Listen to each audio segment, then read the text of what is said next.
तो भैया यहाँ से शुरू करते हैं कि आप हो कैसे, पहले ये बताओ। राधे श्याम। और मैं बहुत अच्छा हूँ, गुरुदेव की कृपा है, गौरांग महाप्रभु की कृपा है। आप कैसे हैं? बस बिल्कुल बहुत बढ़िया हो गया। आजकल क्या चल रहा है भैया? बस थोड़ी पढ़ाई और थोड़ा वास्तविक जीवन, भजन, पढ़ाई में चतुर्मास, क्या क्या पढ़ाई चतुर्मासी करते हो? नियम। हाँ, पढ़ाई में क्या पढ़ाई करते हो आप? पढ़ाई में दोनों पढ़ाई है। पढ़ाई का अर्थ है कि आध्यात्मिक ग्रंथों का अध्ययन, जो अपने श्रेष्ठ जो वरिष्ठ साधु हैं उनके अनुगत्य में रहकर, और थोड़ा सा डॉक्टरेट की पढ़ाई, पीएचडी की अच्छा, तो तैयारी।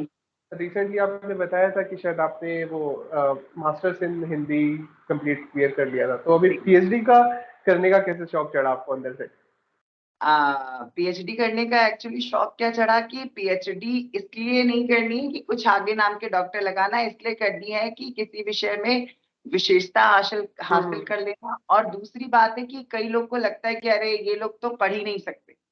करेक्ट। अगर यदि कोई साधु के वेश में है तो शायद कई लोग को ऐसा लगता है कि अरे पढ़ाई करेंगे तो कैसे भजन करेंगे, आप भजन करेंगे तो कैसे पढ़ाई करेंगे। तो ऐसा हम्म। नहीं होता है। आपका अगर लक्ष्य निर्धारित है, बिना पढ़ा लिखा व्यक्ति, पढ़ा लिखा अर्थात किसी बात को समझने वाला, सर्टिफिकेट का ज्ञान लेना या हम्म। उसका अहंकार करने वाला नहीं, अपनी पढ़ाई को अध्यात्म में लगा के चलना है। तो बस इतना मन में आया तो पीएचडी करना है। शुरू कर दिया।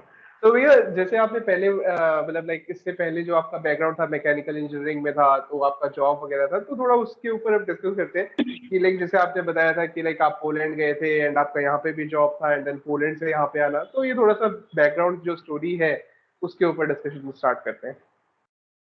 तो भैया बताइए लाइक मैकेनिकल इंजीनियरिंग करने के बाद पोलैंड तक का सफर कैसा रहा फिर? हाँ, एक्चुअली मेरा विदेश जाने का ऐसा कोई बहुत मन नहीं था। विदेश मुझे कभी भी प्रिय नहीं रहा। लेकिन एक आता है कि जब हमारा समय था, लाइक मैंने जब अपनी इंजीनियरिंग कंप्लीट की तो वो 2006 से 2010 था। और उस समय मार्क्स मेरे बहुत अच्छे थे, और एक माइंड सेट होता है कि मार्क्स अच्छे हो तो आपको बड़ी अच्छी जॉब मिल जाएगी। करेक्ट। वास्तविकता में ऐसा होता नहीं है। और एक्सपीरियंस मैटर मैं कर जाता सेंट्रल इंस्टीट्यूट का स्टूडेंट था कि सरकारी कॉलेज का, तो अपने मन में एक थोड़ा वो भी होता है कि अरे हम तो सेंट्रल इंस्टीट्यूट वाले हैं।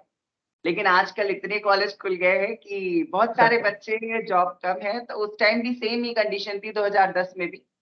और मेरी फर्स्ट जॉब लगी थी महाड्राईगढ़ में, ओके। पल पॉलीमर लिमिटेड। मेरी सैलरी थी 4500, और ठीक प्लस है। एकोमोडेशन था सारा, तो मेरा बहुत खर्चा नहीं होता था। तो वो फिर उसके बाद एक लंबा गैप आया क्योंकि मेरा ग्रेजुएशन का एग्जाम था और मुझे थोड़ी होम सिकनेस हो गई, तो मैंने घर पे रहना शुरू किया। और देन मुझे एक साल जॉब नहीं मिली, मैंने थोड़ा सा स्ट्रगल किया, दुनिया देखी समझी। देन फिर मुझे कानपुर में जॉब मिल गई। ठीक है। कहने का अर्थ है यह सिलसिला चलता रहा, चलता रहा, चलता रहा। और एक ऐसा पल आया कि दिमाग में आया कि पैसे चाहिए, क्योंकि मेरे को यहाँ रहना है, धाम में रहना है। अभी यहाँ तो इतना सर्वाइव करना बहुत मुश्किल है, क्योंकि अगर आप यहाँ हो तो मुझे हर महीने वृंदावन भागना है। तो मेरे कंपनी के जो इंजीनियर मैनेजर, वो मुझे बहुत क्रिटिसाइज करते थे कि यार कुछ काम नहीं करता है, ये तो भाग जाता है। तो सही। ऐसा मन हुआ कि चलो पोलैंड चलते, 3 साल रहेंगे, पैसा कमाएंगे, घर बनाएंगे, फिर आके भजन करेंगे। तो इस ठीक। तरह करके इंटरव्यू दिया, और इंटरव्यू के बाद मेरा सिलेक्शन हो गया। सिलेक्शन होने के बाद मैं पोलैंड चला गया, लेकिन वहां 2 महीने से ज्यादा नहीं टिक पाया। तो भैया पोलैंड कैसा है? लाइक मैं सोचता तो हूँ काफी बार, जैसे हमारे ग्रंथों में बोला जाता है कि ये तो असुर देश होते हैं, तो ये पोलैंड है कैसा?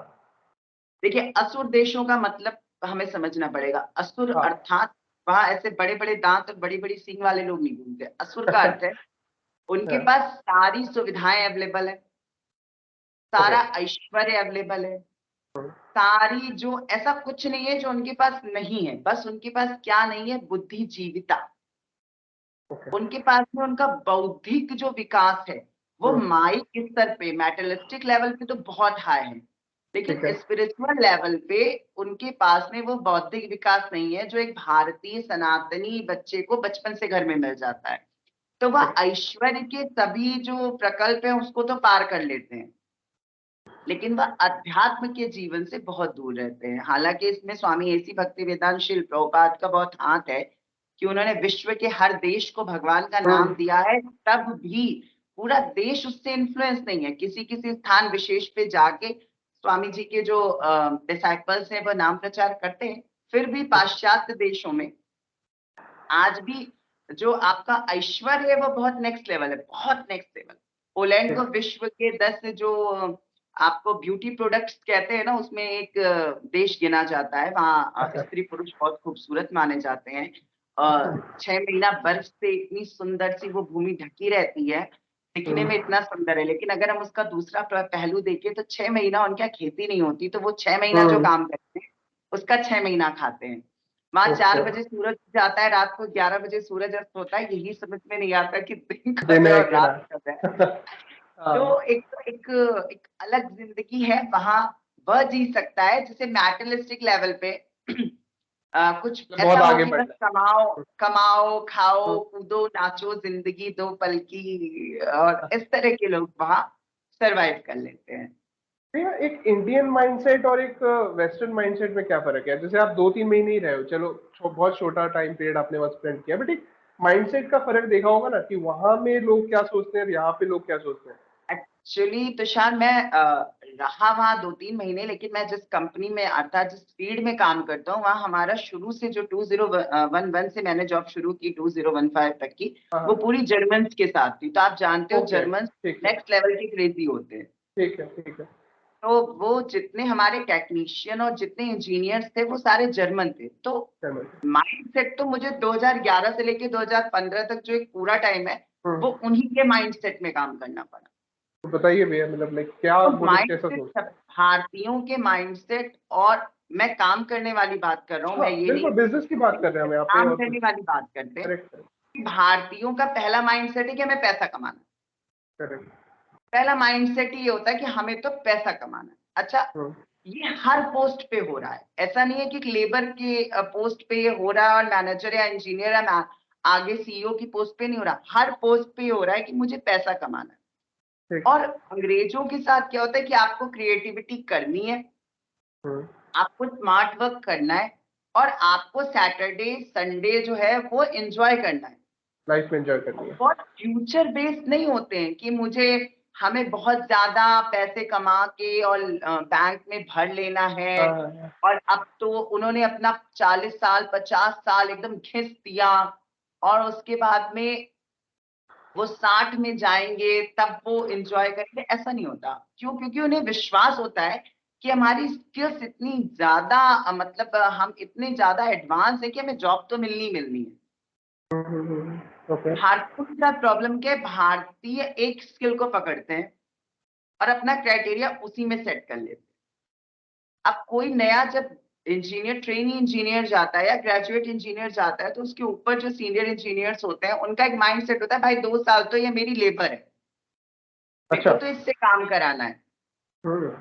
और उस व्यक्ति को भी पता है कि इतने लेवल पे इंजीनियर्स निकले कि अगर मैं इनकी हाँ में हाँ नहीं मिलाता हूँ तो मुझे जॉब नहीं मिलेगा। और ये आप किसी भी बेसिक कंपनी में, मैं माइक्रोसॉफ्ट की बात नहीं कर रहा, मैं बड़ी बड़ी सॉफ्टवेयर हब्स की बात नहीं कर रहा, मैं बहुत नॉर्मल लेवल पे बहुत सारी कंपनीज है ना, और मैकेनिकल इंजीनियर तो हर जगह है, या इलेक्ट्रिकल इंजीनियर या इलेक्ट्रॉनिक्स इंजीनियर तो हर जगह है।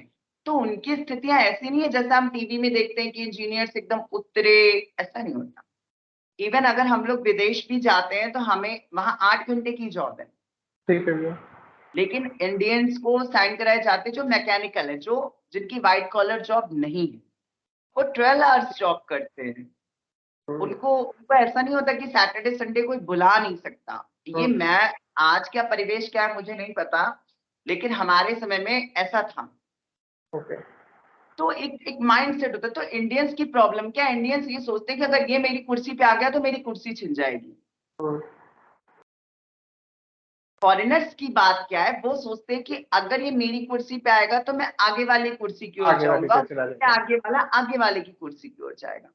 तो फॉरेनर्स के साथ काम करने में सबसे बड़ी फायदा क्या होता है, आपका टेक्निकल नॉलेज बहुत ज्यादा बढ़ जाता है, आपका प्रैक्टिकल नॉलेज बहुत ज्यादा बढ़ जाता है, आपका थ्योरेटिकल नॉलेज बहुत ज्यादा बढ़ जाता है, सोशल नॉलेज बहुत ज्यादा बढ़ जाता है, आपकी ग्रोथ के चांसेस रहते हैं। और सबसे बड़ी बात है, वहां का माहौल निगेटिव या क्रिटिसाइजिंग या लेग पुलिंग नहीं रहता है। अच्छा, तो बैक पिचिंग में बिलीव नहीं करते हैं। जो कि हमारे यहाँ पे हर दूसरा बंदा करता है। Exactly. चाय की टपरी पे यही होता है। एग्जैक्टली यहाँ प्रॉब्लम क्या है कि हमारे यहाँ क्या होता है कि एक छोटे इंजीनियर ने गलती की तो हम तुरंत अपने सीनियर को उसकी रिपोर्ट देंगे, जिस सीनियर उसको डांटे और मेरे को अप्रेजल मिल जाए। या बहुत लोगों ने कोई गलत काम किया और मुझे पता है बच्चा गलत करा, लेकिन मैं वेट करूंगा कि ये बच्चा गलत कर दे, प्लांट फैल जाए, इसके बाद मैं जाऊं, मैं जाके वो काम सही कर दूं और मुझे अप्रेजल मिल जाए। फॉरेनर्स का एक माइंडसेट यहाँ पे अच्छा होता है कि वो काम गलत होने ही नहीं देते, क्योंकि उनको लगता है मेरा टाइम वेस्ट हो जाएगा। तो ये थोड़ा काम करने का जो तरीका है वो बहुत अलग है। ऐसा नहीं है, बहुत सारे अच्छे लोग भी हैं और बहुत बट आप सारे एक हमसे, जनरल व्यू बता रहे हो जो मैं आपने बेसिक लेवल पे एक्सपीरियंस बात करूं, अगर आप किसी बेसिक कंपनी में जाओ जो आज के टाइम में इतनी ज्यादा है, तो हर व्यक्ति ऐसा नहीं है कि बड़ी हब्स में ही मैकेनिकल इंजीनियर है, तो उनकी स्थितियां बहुत नॉर्मल है। लेकिन अगर वो किसी फॉरेन के व्यक्ति के अंडर में है, मैं प्रॉपर फॉरेनर की बात कर रहा हूं, मैं एनआरआईज की बात भी नहीं कर रहा, क्योंकि उनका माइंडसेट यही होता है इंडियंस वाला। विदेशी की बात करो कि विदेशियों के काम करने का तरीका बहुत अच्छा होता है। तो भैया अभी तो हमने ये प्रॉब्लम आइडेंटिफाई करी कि भाई ये प्रॉब्लम है हमारे इंडियंस के थॉट प्रोसेस में, तो इसको अगर सॉल्व करना हो तो आपकी तरफ से क्या एक मैसेज होगा कि इस तरीके से हम सॉल्व कर सकते हैं इस प्रॉब्लम को? क्या हम देखिए अपने घर में कुछ चेंज करें या सबसे सोसाइटी में कुछ चेंज करें या फिर अपनी सबसे एजुकेशन बड़ी में बात है कुछ? कि आपको स्किल्स पे भरोसा रखना पड़ेगा और आपको एक बात समझ में आनी पड़ेगी कि आप भी एक एम्प्लॉय हो। हम लोग ये भूल जाते हैं कि एम्प्लॉय, हमें लगता है हम बॉस है, लेकिन आप पर्टिकुलर पर्सन के बॉस। आप किसी के अंडर में हो, आपका भी कोई बॉस है। तो एक एम्प्लॉयशिप जो होती है ना, आपको उसे फील करना पड़ेगा। आपको उस नॉलेज को, जो नॉलेज आपने गेन करी है और उसकी वजह से आज आप इस पोस्ट पे हो, आपकी वो नॉलेज देनी पड़ेगी। सेकेंड चीज है, आपको अपनी स्किल्स पे भरोसा रखना पड़ेगा, उसके लिए आपको स्किल डेवलप करनी पड़ेगी। आप एक ही जगह पे नहीं बैठ सकते कि मेरा काम है कि मैं बस ये बटन दबा के इसे स्टार्ट करूं, तो मैं हाँ, इसे दबा के स्टार्ट करूंगा। तो आपको हमेशा डर रहेगा कि कोई अगर इसे दबाने वाला आ गया तो मेरा काम खत्म। सही। हमेशा ये अपने आप को आपको, ग्रोथ हाँ, करते आपको रहना पड़ेगा, सीखना पड़ेगा। डेवलप करती रहनी पड़ेगी। You can't say I am only mechanical engineer. आपको दिमाग होना चाहिए कि अगर आप इलेक्ट्रिकल इंजीनियर के साथ बैठ के चाय पी रहे हो, आप इलेक्ट्रिकल इंजीनियर के साथ बैठ के अपनी पर्सनल लाइफ शेयर कर रहे हो, आप इलेक्ट्रिकल इंजीनियर के साथ बैठ के अपने बहुत सारी प्रॉब्लम, बहुत सारे हम्म, गॉसिप्स कर रहे हो, तो आपको ये भी पता होना चाहिए कि एट दैट टाइम अगर कोई काम है तो मुझे फ्यूज खींचना आना चाहिए। सही बात, सही। और इलेक्ट्रिकल इंजीनियर को ये तब आएगा जब इलेक्ट्रिकल को आप ये बताओगे कि अगर ये पर्सनल काम हो गया तो तुझे मैकेनिकल का कार्य आना चाहिए। बहुत बेसिक्स आने चाहिए। जैसे सबको पता है कि एक चाय बनाने के इंग्रेडिएंट क्या होते हैं, वो सबको पता है। तो बेसिक्स सबको पता होना चाहिए। हमारे लाइफ में दिक्कत क्या होती है, हम बेसिक्स भी नहीं बताते। हम माहौल बहुत निगेटिव कर देते हैं। अरे ये क्या जरूरत है, तुम अपना काम करो और तो अपने काम से रखो, ये कर लो। कोई बच्चा कुछ पूछने आया तो हम उसे 12 घंटे किसी और काम में फंसा देते हैं।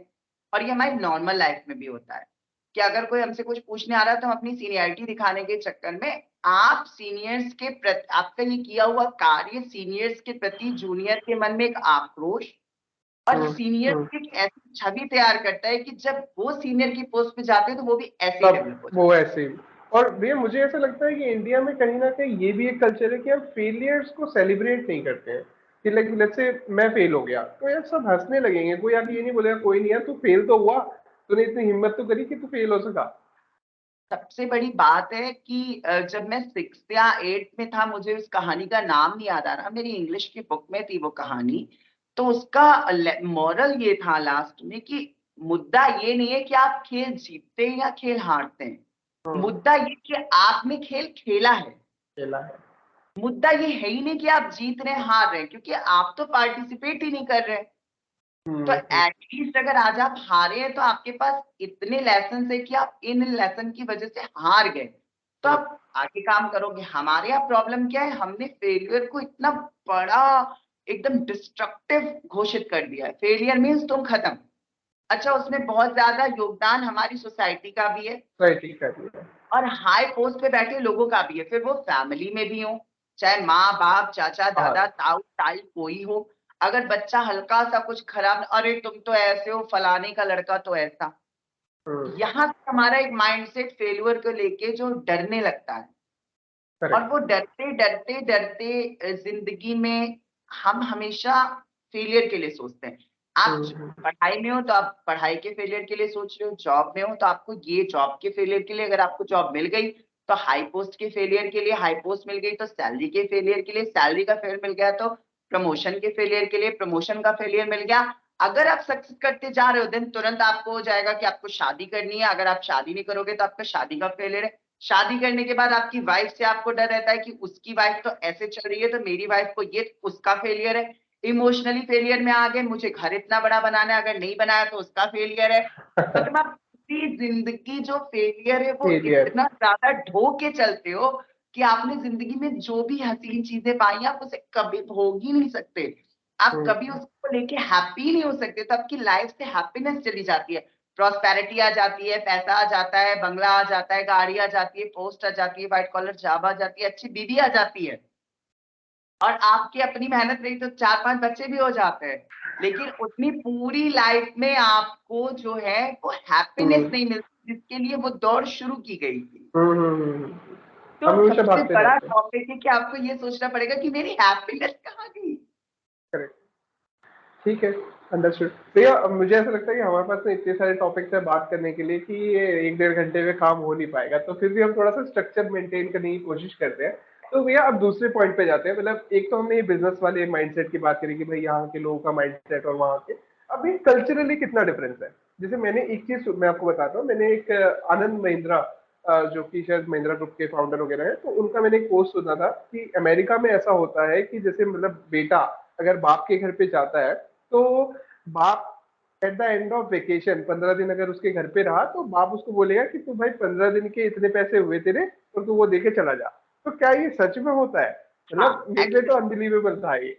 नहीं नहीं नहीं नहीं, उन्होंने, आपने जो सुना बिल्कुल सही सुना। अगर इवन अगर आपकी वाइफ डिलीवरी करती है तो 15 डेज छुट्टी वाइफ लेगी, या 1 महीना छुट्टी वाइफ लेगी, वाइफ बच्चे की केयर करेगी, फिर 1 महीना छुट्टी हस्बैंड लेगा, हस्बैंड बच्चे की केयर करेगा। ऐसा नहीं होगा कि बस बीवी बीवी बीवी करती रहेगी, ऐसा नहीं होगा।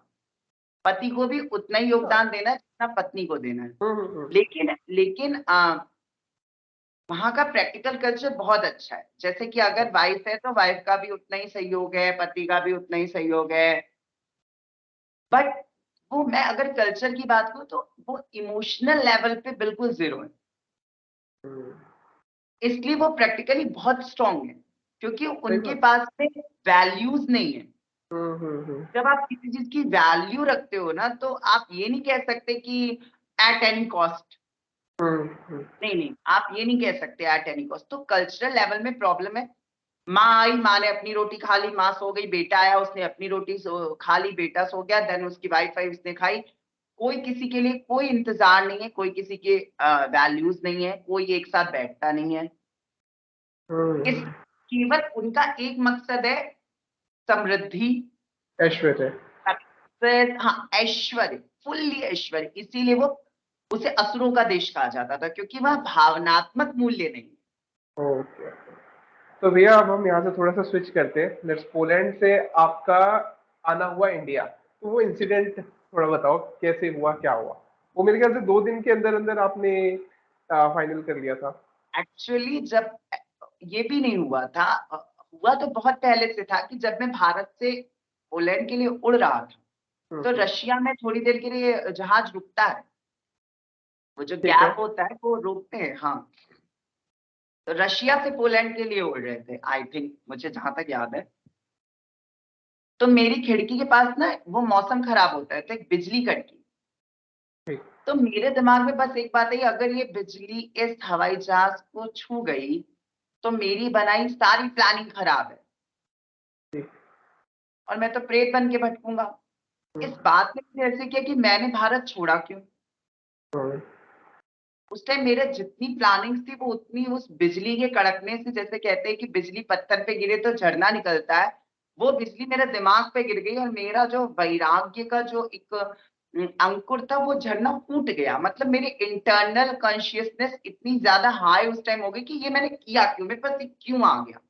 और फिर मैं विदेश गया, विदेश में 2 महीना रहा। देन मैं, परम मेरे शिक्षा गुरु हैं परम पूज्य शिष्य 108 श्री विनोद बाबा महाराज, मैं उनको सुनता हूँ। तो मैं उनको सुन रहा था, वो गौड़िया विरक्त संप्रदाय में इस टाइम बहुत बड़े पिलर है, बहुत बड़ी ध्वजा है। तो उनको सुनते सुनते फोन उल्टा रहता था, और जॉब के बाद में थोड़ा सा एक रहता है, सेपरेशन रहता है। तो मुझे भारत से थोड़ा था भी कि मैंने क्यों किया, और सडन मुझे एक आवाज आई कि जिसका रोना भी सातों सुर में हो वो गोपी है। और मेरे दिमाग में लगा ये कौन है, मुझे कुछ नहीं पता है वो कौन है। मैं तो ठीक। अपनी नॉर्मल लाइफ जी रहा हूँ, एक सीनियर इंजीनियर की जो लाइफ होती है। और सडन आया कि चिंता मत करो, क्यों चिंता करते हो, गले में कंठी पहन के, मस्तक पे तिलक लगा के, हाथों में जपमाला लेके, वृंदावन, गोवर्धन, बरसाना की गुफाओं, कंदराओं में साधुओं के पीछे पीछे चलो। कुछ नहीं समझ में आ रहा है, कोई बात नहीं है। इन साधुओं के पीछे पीछे चलते चलते एक दिन टेढ़ कदम के नीचे टेढ़ी टांग पे खड़ा वो वंशी वाला मिल जाएगा। मैंने पलट के देखा, एक बहुत सुंदर से व्यक्तित्व वह कथा कर रहे थे। मैंने उनका नाम देखा तो उनका नाम निकला परम पूज्य मनमाद गौड़ेश्वर वैष्णवाचार्य श्री श्री पुंडरीक गोस्वामी महाराज। उसी क्षण मेरे दिमाग में एक बात आई कि ये मेरे गुरु हैं, मुझे इनसे चल के हरि नाम और वैष्णवी दीक्षा लेनी है। दीक्षा बहुत बड़ा कॉन्सेप्ट होता है, जिंदगी का सरेंडर होता है, वो इतना आसान नहीं होता।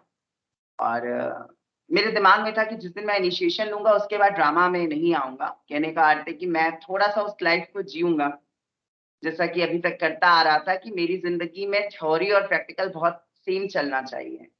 और मैंने दूसरे दिन अपने यहाँ रिजाइन दिया, और थोड़े मैंने झूठ बोले, मैं आप बोल नहीं सकता मैंने थोड़े झूठ बोले, और मैंने रिजाइन दिया और मैं सीधे रशिया होते हुए इंडिया आया। मैंने जाके महाराष्ट्र से इनिशिएशन ली, और उसके बाद मैं बरसाना रहने लगा। मैं रहा नहीं वहां पे, क्योंकि एज यू नो कि महाराष्ट्री एक परंपरा विशेष के 38 लीनेज के आचार्य हैं, और वो गृहस्थ परंपरा में है।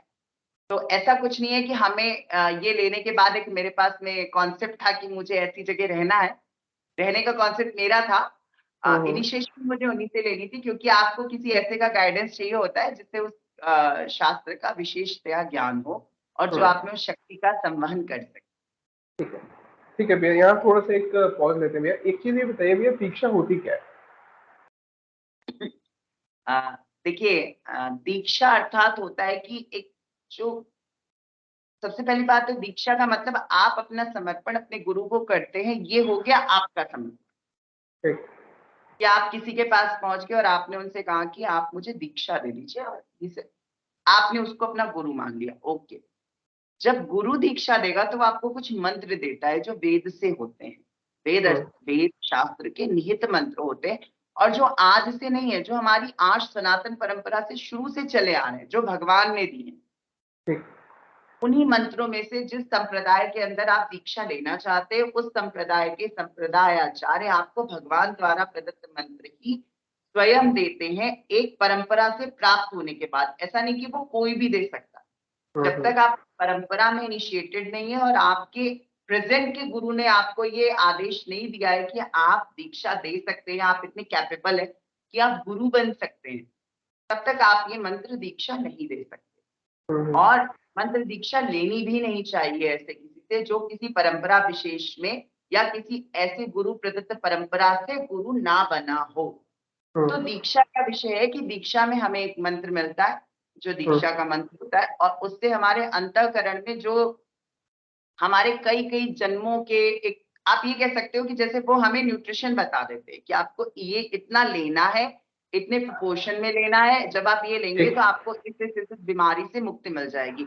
ऐसे हमारे अंदर तो काम, क्रोध, मद, लोभ, दम, मोह, मात्सर्य, ये बीमारियां हैं। इसको जो दीक्षा गुरु हमको ये देते हैं, ये इंटॉक्सिकेशन करते हैं, और एक्चुअली ये केवल इंटॉक्सिकेशन ही नहीं करते, इंटॉक्सिकेशन करते हैं, बीज का निर्माण करते हैं, प्रेम का उदय करते हैं, उसमें वो फल निकलता है जिससे वो रस प्राप्त होता है, जिसे पी के हमारी आत्मा संतुष्ट हो जाती है। बड़ा अच्छा समझाया आपने। तो भैया, दीक्षा गुरु और शिक्षा गुरु, इन दोनों में क्या फर्क होता है, और शिक्षा गुरु कौन होते हैं? है। हाँ देखिए, इस बारे में बहुत सबको समझना चाहिए कि दीक्षा गुरु और शिक्षा गुरु दोनों में कोई फर्क नहीं होता है एक्चुअल में। आज के टाइम में लोग क्या करते हैं, बहुत सारे लोग को गुरु कह देते हैं। पहली बात है, गुरु आप हर किसी को नहीं कह सकते। शिक्षा गुरु बहुत हो सकते हैं, दीक्षा गुरु हमारे एक ही होते हैं। लेकिन चैतन्य चरितामृत कह रही है कि शिक्षा गुरु दीक्षा गुरु दोनों कृष्ण ही हैं। अगर शिक्षा गुरु नहीं आए होते तो तुम्हें दीक्षा कैसे मिलती, और अगर दीक्षा गुरु नहीं, अगर जो दीक्षा नहीं होता तो तुम्हारा आगे विस्तार कैसे होता।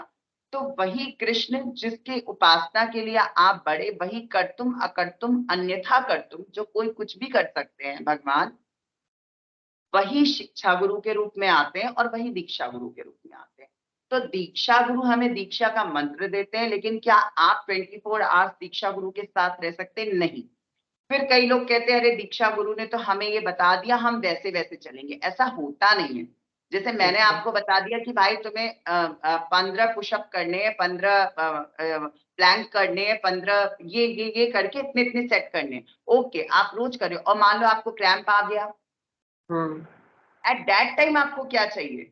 एट दैट टाइम आपको बातें नहीं चाहिए। एट दैट टाइम आपको कोई ऐसा चाहिए जो आपकी उस क्रैम्प से आपको दूर कर सके, आपको मेडिसिन बता सके, आपकी उस पर्टिकुलर सर्कमस्टांस को हैंडल कर सके। वो होते शिक्षा गुरु, जो उस सारे रहस्य के ज्ञाता होते हैं, उसी प्रक्रिया के साधक होते हैं, और वो डिट्टो दीक्षा गुरु की ही बताई हुई बातों को बताते हैं। ऐसा नहीं कर सकते कि दीक्षा गुरु बीए का है और शिक्षा गुरु बीएससी का है। ओके, तो सेम अनुगत जो होना, मतलब सिद्धांत है काइंड वो ऑफ शिक्षा सेम गुरु प्रणाली। दीक्षा गुरु के कॉन्सेप्ट है। भैया आप यहाँ पे ना दो चीजें बताइए, एक परंपरा और एक संप्रदाय। इन परंपरा को पहले एक्सप्लेन करते हैं, फिर भैया संप्रदाय को एक्सप्लेन करेंगे, और कितने नहीं, संप्रदाय आप लोग, होते हैं? हाँ देखिए, परंपरा और संप्रदायों का बहुत लेना देना है। अगर हम श्रीमद् भगवत गीता में चले तो भगवान श्री कृष्ण अर्जुन से कहते एवं परंपरा प्राप्ति, मतलब ये जो ज्ञान है ऐसा नहीं मैं तुम्हें दे रहा हूँ, मैंने, कई लोग को एक कॉन्सेप्ट ही नहीं पता है कि ऐसा नहीं है कि भगवत गीता केवल अर्जुन जी को कही गई थी। भगवत गीता का ज्ञान उससे पहले भगवान सूर्य को भगवान दे चुके हैं, लेकिन गुरु शिष्य परंपरा के लोप से, अब देखो आप ये बात सोचो कि गुरु शिष्य परंपरा का लोप कैसे हो गया? भाई गुरु तो तब भी थे, शिष्य तो तब भी थे। एक्चुअली क्या होता है कि गुरु शिष्य परंपरा के लोप से मतलब है गुरुडम नहीं फैलना चाहिए। एक गुरुडम वर्ड आ जाता है। गुरु मतलब मैं भगवान हूं, आप भगवान हो, ये बात भगवान कह रहे हैं। आचार्य माम विजानिया, ये भगवान कह रहे हैं कि आचार्यों को मुझसे बढ़ के जानो, लेकिन आचार्यों के लिए भी पर्टिकुलर लक्षण बताए गए हैं। आज के टाइम में हर व्यक्ति शिष्यों के लक्षण बताता है कि डिसाइपल्स के ये लक्षण होने चाहिए, डिसाइपल्स के ये लक्षण होने चाहिए, डिसाइपल्स के, लेकिन गुरुओं के भी लक्षण। तो भगवान सूर्य के बाद में वो इतना कोई सभ्य, इतना कोई अथॉरिटी वाला, इतना कोई केपेबल दिखा नहीं कि गुरु शिष्य की वो परंपरा लोप होने से वो ज्ञान लोप हो गया। लेकिन था तो वो परंपरा में, उसी ज्ञान को भगवान ने दोबारा अर्जुन को दिया, और अर्जुन जी ऐसे गुरु रहे, ऐसे श्रोता रहे, ऐसे समझने वाले रहे कि वो हम सभी के लिए गुरु का कार्य कर रहे हैं, और आज हम सभी को गीता प्राप्त है। तो परंपरा का अर्थ है जो बहुत प्राचीन से और हमारे इष्ट से चली आ रही है।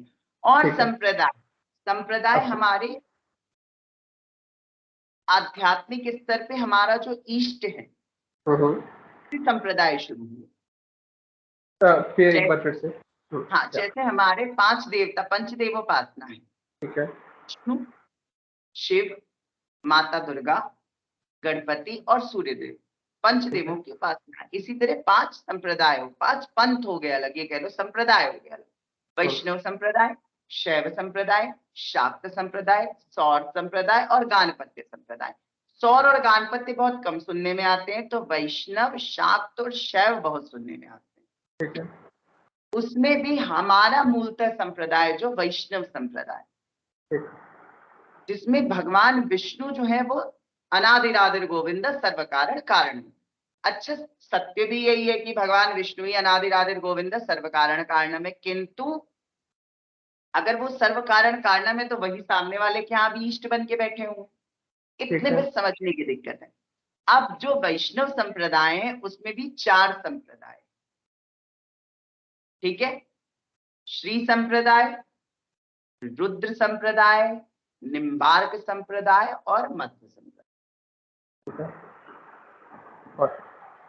हाँ, तो अब जैसे ये संप्रदाय हो गया, अलग अलग संप्रदाय। तो अब ये संप्रदायों में लोगों को ये नहीं समझ में आता। जैसे आप किसी से पूछे, अब जब भगवान श्री कृष्ण चैतन्य महाप्रभु ने इस धराधाम पे अवतार लिया, तो भगवान श्री कृष्ण चैतन्य महाप्रभु जब यहाँ धरती पे आए तो वो किसी संप्रदाय का विस्तार करने नहीं आए। लेकिन भगवान आए तो उन्हें किसी परंपरा का प्रचलन, जो वो कर रहे लोग वो करेंगे।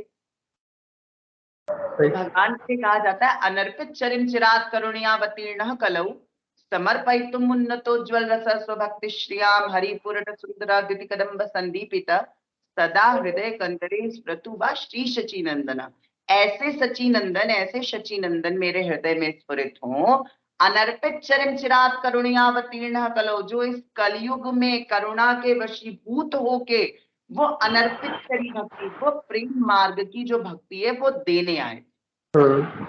और उनका मेन लक्ष्य क्या था? आजानुलंबित भुजौ कनकावदातौ संकीर्तनैक पितरौ कमलायताक्षौ विश्वंभरौ द्विजवरौ युगधर्म पालौ वंदे जगत प्रिय करौ करुणावतारौ। आजानुलंबित भुजौ कनकावदातौ, क्या इसमें भगवान के जो स्वरूप है उसका वर्णन किया गया है, लेकिन उसके बाद संकीर्तनैक पितरौ, जो संकीर्तन के पितर हैं।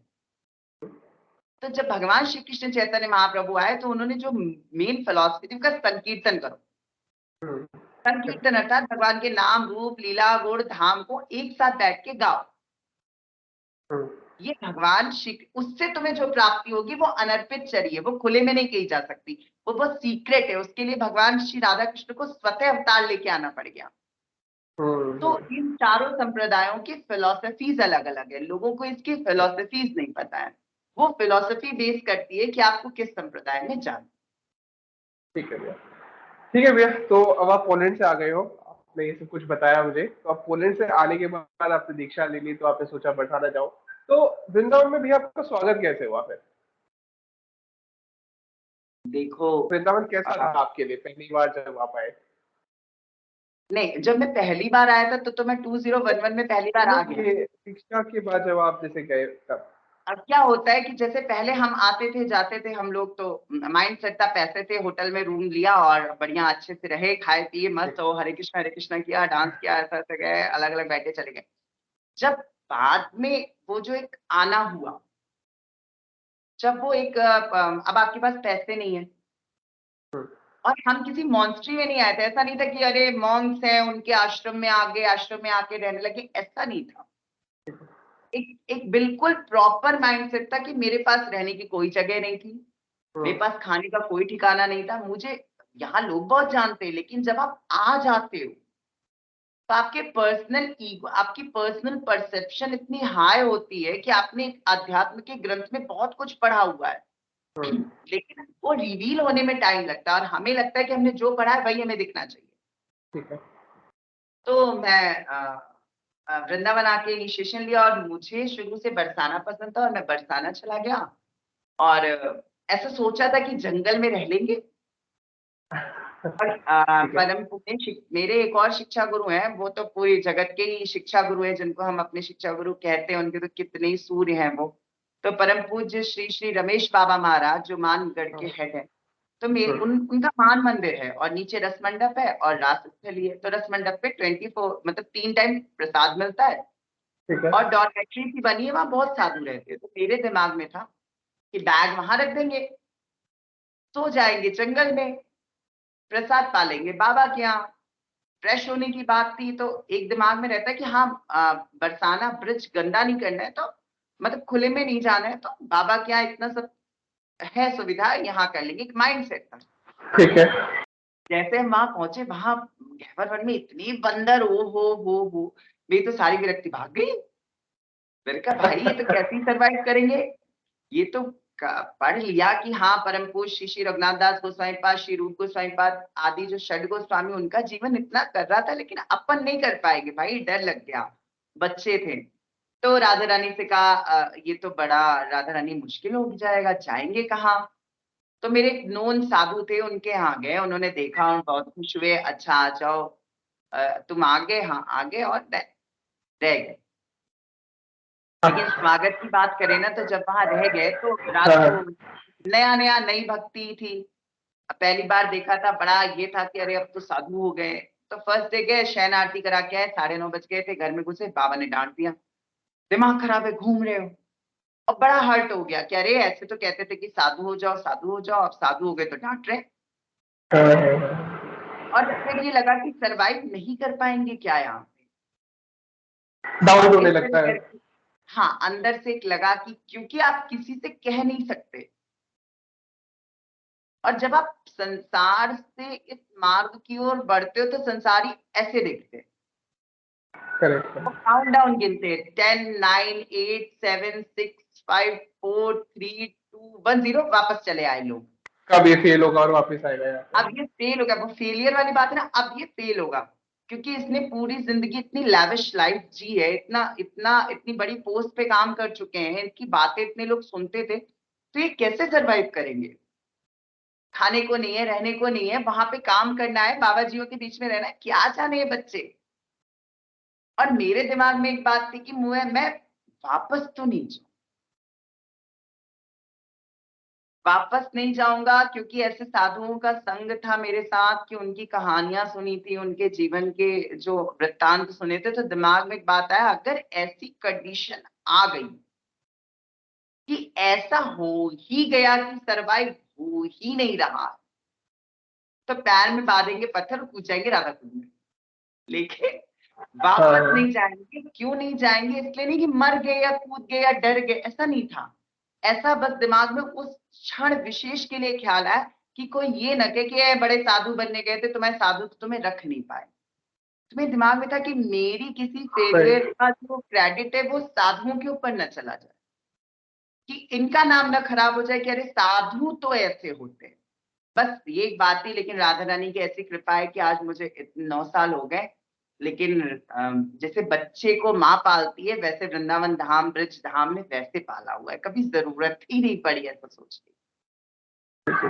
तो भैया ये जो पथ है, मतलब लेट्स से भक्ति मार्ग की हम बात करते हैं, तो भक्ति मार्ग में क्या हमें ऐसी कौन सी चीज होती है जो छोड़नी पड़ती है अध्यात्म में स्टार्ट करने के लिए। भक्ति मार्ग में छोड़ने से पहले सबसे बड़ी बात है, अध्यात्म को समझना पड़ेगा। अध्यात्म इन्फ्लुएंस का मार्ग नहीं। हाँ अब भैया, सबसे इन्फ्लुएंस पहले होके इन्फ्लुएंस क्या बताया आपने। अध्यात्म इन्फ्लुएंस्ड होने का मतलब ऑप्शन नहीं है। क्या आप इन्फ्लुएंस्ड हुए और आप मुंह उठा के चले आए, आपने तिलक कंठी पहन ली, आप नाच रहे हैं, 4 लोग आपको राधे श्याम बोल रहे हैं, आज जय सीताराम राम राम बोल रहे हैं, आप भी बोल रहे हैं, इससे क्या हो जाता है कि एक इंटरटेनमेंट का जरिया हो गया कि हाँ भाई मैं मेटेरियलिस्टिक डिप्रेस हुआ तो मैं अध्यात्म की राह पे चला गया और मैं बहुत खुश हूं और मैंने वीडियो बना दी। ऐसा नहीं है। अध्यात्म में इन्फ्लुएंस नहीं, अध्यात्म में आपका गोल सेट होना चाहिए। आप क्यों आए, आप यहाँ हम्म, आए क्यों? तो जब तुम्हारे अंदर एक गोल सेट होगा ना कि मुझे ये प्राप्ति करनी है, तो तुम घर में भी रह के वो प्राप्त कर लोगे, करेक्ट। जिसके लिए मैं पोलैंड छोड़ के आया हूँ। क्योंकि हम्म। जब आपका गोल सेट होता है तो आप डिसिप्लिन्ड हो जाते हो, आपको मोटिवेशन की जरूरत नहीं है।